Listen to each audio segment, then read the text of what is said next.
Evolution, where construction meets innovation. Evolution. Let's build the future together.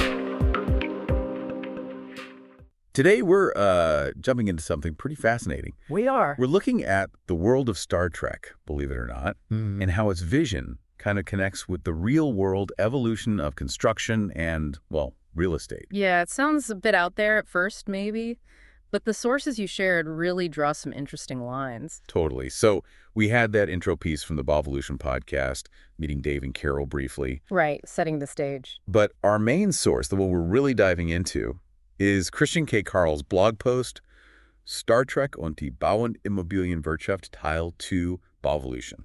Bit of a mouthful. That's the core of it. Exactly.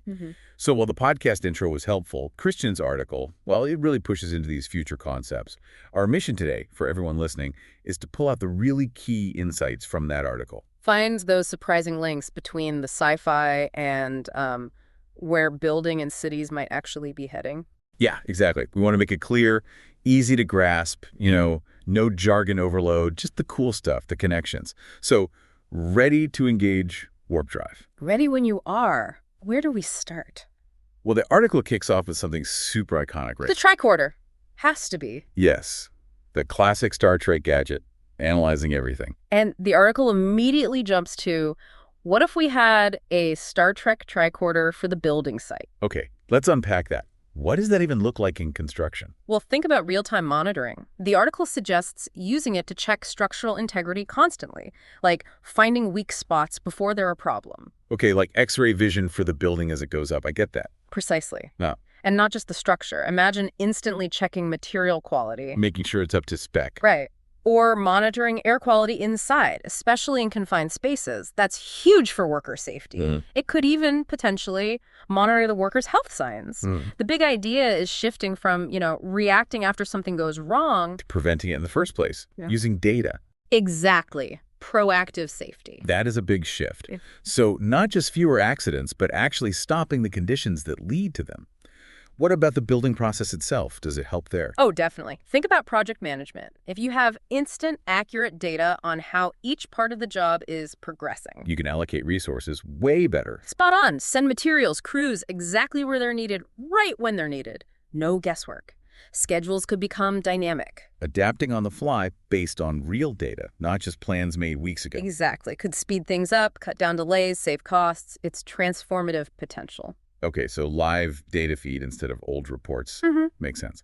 And you mentioned safety, efficiency. What about the environment? Good point. The article brings that up too. Continuous environmental monitoring. Wait, what? Emissions? Noise? Yeah. Tracking emissions from the site, noise levels, other factors. Getting instant alerts if you go over limits. So you can adjust quickly, minimize the impact. Like an eco-watchdog on site. Kind of, yeah. Helping hit those sustainability targets. And all this data, it doesn't just sit on one device, right? The article mentions networking. Right, intelligent networking. The idea is all these tricorder-like devices feed data into a shared system. So everyone involved can see it. Imagine the architect, maybe miles away, gets an alert about a structural reading on site. And can jump in immediately with advice. That speeds things up massively. Fosters that seamless collaboration. Very Starfleet, really. It really is. And the bit that really caught my eye was personalization. Personalized safety based on worker health data. Yeah, that's quite forward-thinking, tailoring safety to the individual. How would that work? Well, the device monitors your vitals, the conditions around you. Maybe it tells you specifically, hey, it's getting hot, take a break, or suggests certain gear based on your health profile. Wow. So it's looking out for the team, but also each person individually. It's a more holistic approach to well-being on site. Okay, so the tricorder vision. Safer, smarter, greener construction. Lots to think about there. Where does the article beam us next? The next big theme is the relationship between people and machines. Human-machine partnership. Ah, okay, like Geordi and Data working together, but in construction. Sort of, yeah. The article calls it Mensch und Maschine, eine sinnvolle Partnerschaft, a meaningful partnership. It's about synergy. And this goes beyond just using machines as tools, right? The article talks about AI as a creative partner. That's a key point. AI generating design options. You feed it criteria, energy efficiency, cost, aesthetics. And it churns out possibilities. Yeah. Like a superpowered brainstorming assistant. Exactly. It handles the heavy lifting, the analysis of countless options. The human architect then focuses on the bigger picture, the human touch, the concept. So AI generates, human curates or refines. That is a powerful combination. And what about augmenting the humans themselves? Exoskeletons and things. Yep, that's in there too. Exoskeletons to boost strength, reduce fatigue for tough physical jobs, safer, less strain. Makes sense. And combine that with augmented reality. AR glasses showing instructions like where to place a specific bolt overlaid on your view. While the exoskeleton supports your arm doing it, okay, that could really boost productivity and cut injuries. That's the potential. And the article even brings ethics into the machine side, programming them to support good design principles. It does. It suggests machines could be programmed to flag or even prioritize things like accessibility, inclusivity, social equity in the designs they propose. So the AI nudges towards better, more ethical outcomes. Humans still decide, but the machine helps keep those values front and center. That's the idea. Using tech not just for efficiency, but to build a better, fairer world. That's quite profound.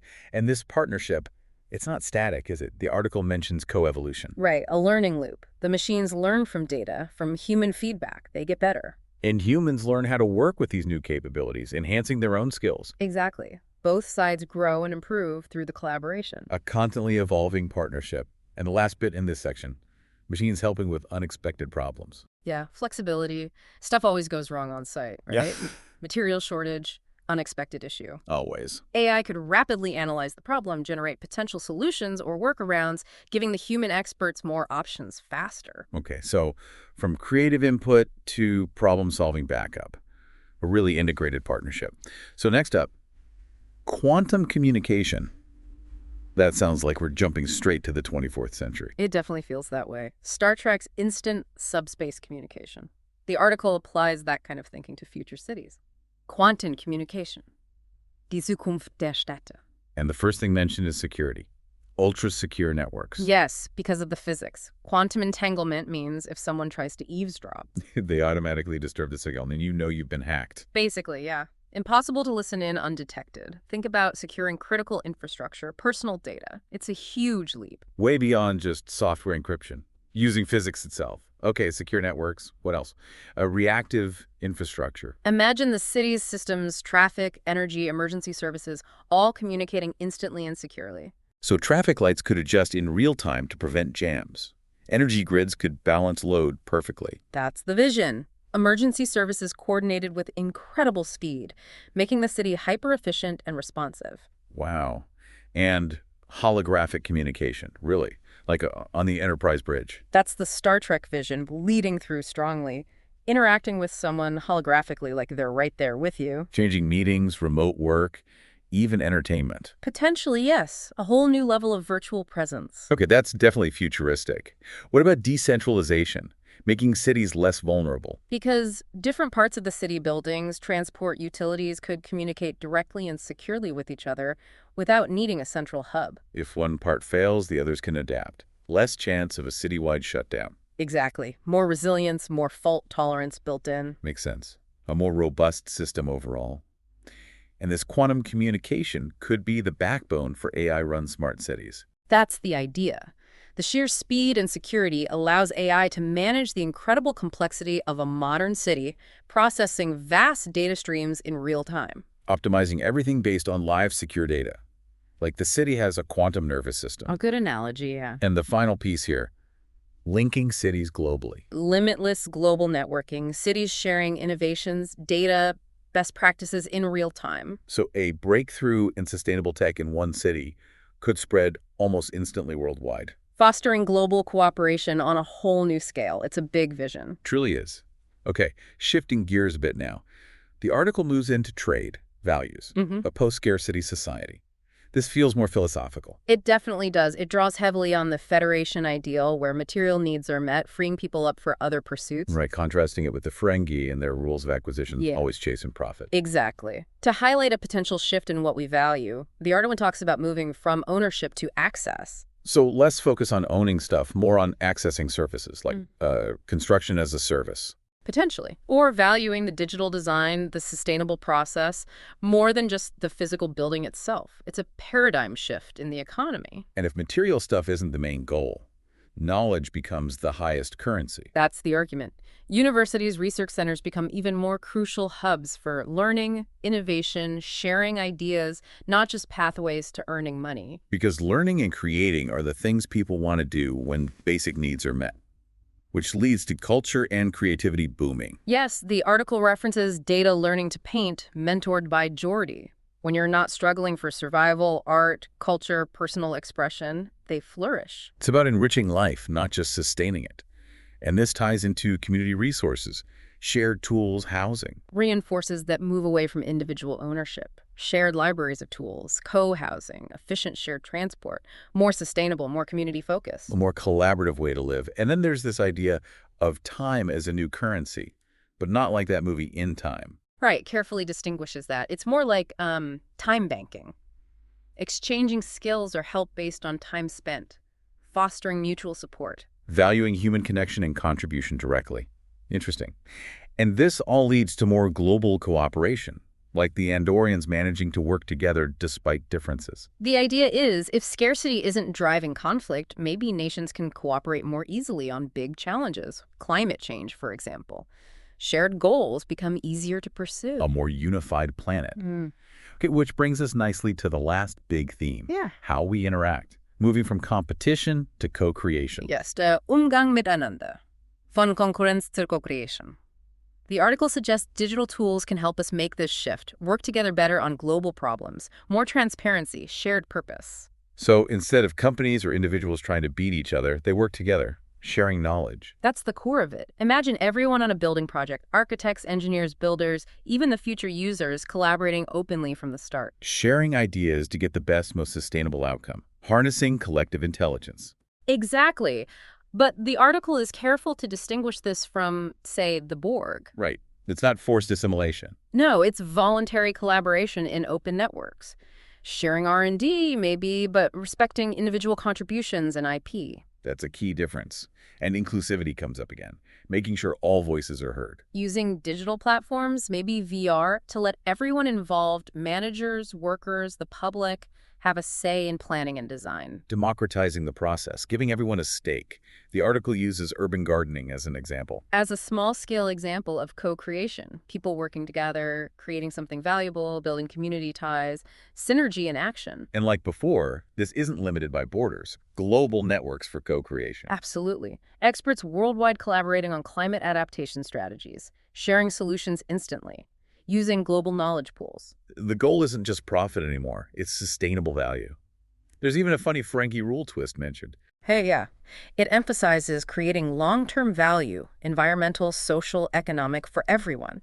Moving beyond just the quarterly report, the tweet Ferengi rule just highlights that value shift playfully. A more holistic view. But underlying all this collaboration is trust, right? That seems crucial and maybe fragile. Utterly fundamental. The article stresses transparency, open communication, shared responsibility. You can't have real co-creation without trust. It's the bedrock. Yeah. So a future built on cooperation, shared knowledge, trust. It's hopeful, inspiring. It is. Which leads to the big question the article tackles. How far off is this Star Trek future? They actually scored it. They did. The Star Trek score table tries to measure where we are now in construction's digital journey versus that vision on a 1 to 10 scale. Just one perspective, of course. Okay, let's see the scores.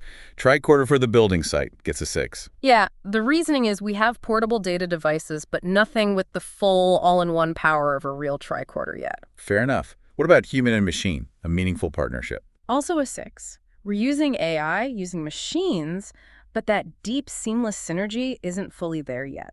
Lots of potential still. Okay. Quantum communication, the future of cities. That gets a 2, much lower. It's still very early days for quantum tech and practical urban use, mostly research labs for now. Not surprising, really. And trade and values in a post-scarcity society. A 3. We see hints of a knowledge economy, sharing economy, but the shift away from material wealth as the primary driver. Still a long way off. Matches reality, I'd say. And the last one, the way we interact. From competition to co-creation. That scores a 5. So Yeah. midway, there's progress, more collaboration happening, but yeah, competition is still the dominant mode in many ways. So real mixed bag. Progress, yes, but a long way to go to reach that Federation ideal. Definitely. And the article throws in that fun fact about Zefram Cochrane inventing warp drive. Yeah, around 2063 in the Star Trek timeline, with a little note about how his supposed birth year makes that timing a bit tight. Huh. Gotta love sci-fi timeline details. But it raises the serious question. Could we actually reach anything like Star Trek levels by 2063? That's only about 40 years. Yeah. And didn't Star Trek have World War III around 2053? Exactly. Considering that timeline includes massive global upheaval right before the big tech leap, Right. achieving that kind of transformation in the real world, that quickly seems, well, incredibly ambitious. Understatement. Something to think about. Okay, so as we wrap up this deep dive into the Bobvolution article, Okay. what are the main things people should take away? I think the biggest thing is the inspiring vision. Seeing these parallels between Star Trek's optimism and the real digital changes happening now and how we build and live.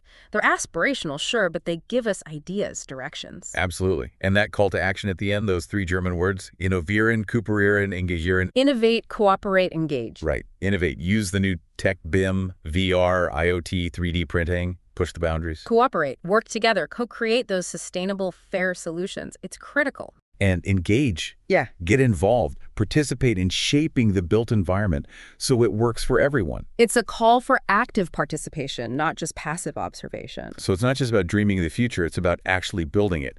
Which leaves us with a final thought for everyone listening. Go on. Star Trek's vision, yeah, it's fiction. But it offers this powerful, positive path. So the question is, how can you, in your own life, your work, whatever you do, help make some part of that better future a reality? Not just in building, but everywhere. Something to mull over. Thanks for listening. Thanks for having me. And we'll see you next time for another deep dive. Looking forward to it. This was Bobvolution. Where construction meets innovation. Until next time, keep building the future.